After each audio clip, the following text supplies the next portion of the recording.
तेलंगाना में हैदराबाद विश्वविद्यालय के बगल के भूखंड पर स्थित पेड़ों की कटाई पर जहां सुप्रीम कोर्ट ने रोक लगा दी है, तो वहीं तेलंगाना सरकार ने कांचा गाचीबोवली भूमि विवाद को लेकर प्रदर्शनकारी छात्रों के खिलाफ दर्ज किए मामलों को वापस लेने का आदेश दिया है।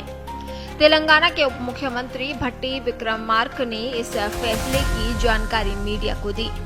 कुलपति को लिखे पत्र में कहा कि कांचा गाचीबोवली की 400 एकड़ भूमि को छोड़कर विश्वविद्यालय परिसर में पुलिस की मौजूदगी भी हटा ली जाएगी। पत्र में कहा गया है कि आगे चलकर परिसर में शांति और सुरक्षा बनाए रखना विश्वविद्यालय प्रशासन की जिम्मेदारी होगी।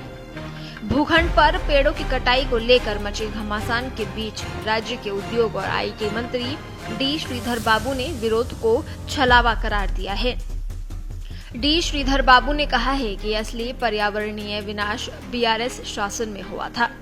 तेलंगाना की रेवंत सरकार में कद्दावर मंत्री डी श्रीधर बाबू के अनुसार हैदराबाद सेंट्रल यूनिवर्सिटी का विरोध चुनिंदा आक्रोश और बड़ी साजिश की ओर इशारा करता है।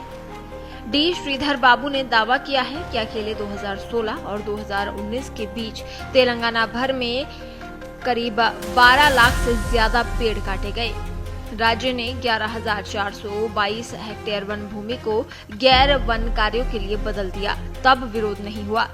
उन्होंने कहा कि पर्यावरणीय तबाही के सबसे ज्वलंत उदाहरणों में से एक कालेश्वरम लिफ्ट सिंचाई परियोजना थी, एक दिखावटी मेगा प्रोजेक्ट जिसने 1 लाख करोड़ रुपए से ज्यादा सार्वजनिक धन निकाल लिया।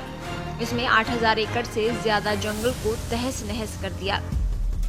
बीआरएस नेता केटीआर ने आरोप लगाया था कि तेलंगाना सरकार एचसीयू की जमीन लेना चाहती है। मीडिया और सोशल मीडिया में हैदराबाद केंद्रीय विश्वविद्यालय के छात्रों के विरोध के तूल पकड़ने पर 3 अप्रैल को सुप्रीम कोर्ट ने पेड़ों को काटे जाने पर रोक लगा दी थी। न्यायमूर्ति बीआर गवई और न्यायमूर्ति ऑगस्टीन जॉर्ज मसीह की पीठ ने अगली सुनवाई के लिए 16 अप्रैल की तारीख निर्धारित की है। इस मुद्दे पर रेवंत रेड्डी सरकार को बीआरएस और बीजेपी ने घेरा था। ये पूरा विवाद हैदराबाद विश्वविद्यालय से सटी 400 एकड़ जमीन पर पेड़ों की कटाई को लेकर है। छात्रों का कहना है कि ये जंगल विश्वविद्यालय से लगा हुआ है और इसके कटने से न केवल पर्यावरण को नुकसान पहुंचेगा बल्कि इलाके की जैव विविधता भी प्रभावित होगी। कई रिपोर्ट्स में इस इलाके में झीलों और खास तरह की चट्टानों के नुकसान की बात भी कही गई है। दूसरी ओर तेलंगाना सरकार ने स्पष्ट किया है कि ये जमीन पूरी तरह सरकारी है। इसे 2004 में ही राज्य सरकार को सौंप दिया गया था। सरकार ने बताया कि 2004 में ये जमीन आईएमजी अकादमी भारत प्राइवेट लिमिटेड को खेल सुविधाओं के विकास के लिए दी गई थी। 2006 में आईएमजी अकादमी ने प्रोजेक्ट शुरू नहीं किया, जिसके बाद सरकार ने जमीन वापस ले ली थी।